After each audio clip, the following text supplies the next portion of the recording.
Lisa Collins here. I just love Snapchat, number one, because you could just have any filter on and doesn't matter what you look like, it works. I'm making a cucumber salad with the first batch of my cucumbers from my garden.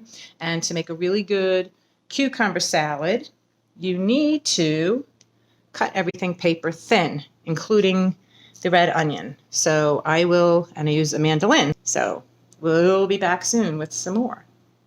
I highly recommend a metal mandolin. The plastic ones are crap and they always break.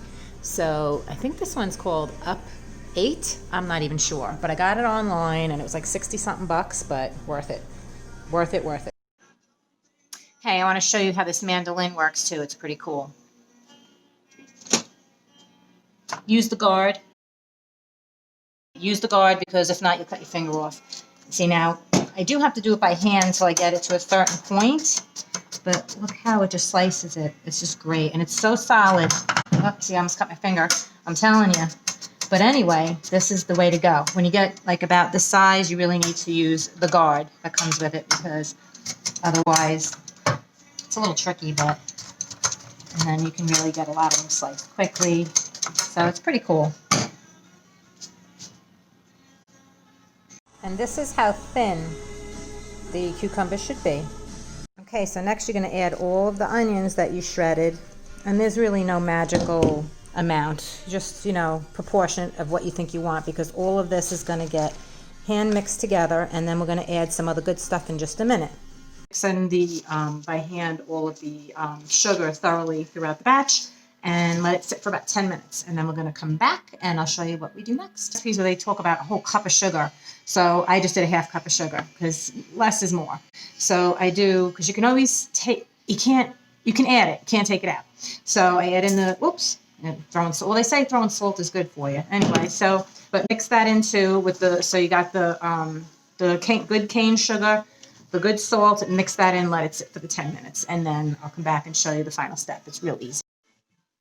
Okay, so what I do next is I take about 3 tablespoons total of some different vinegars. You can pick what you like best. I love balsamic and white wine vinegar. So I pick a good quality balsamic red and a white balsamic too.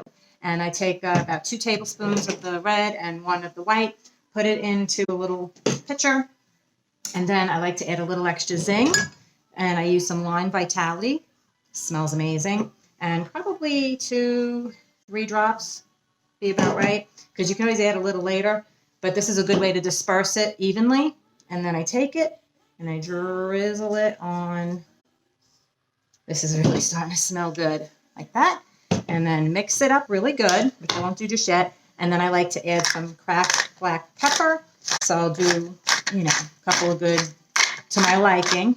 So mix it up good, and then it's going to be very liquidy. Chill it in the refrigerator for a few hours, and you'll be ready to eat. But when you take it out of the refrigerator in a little while, I've been sitting here for like just 30 seconds and this is already starting to wilt. This is something you have to see.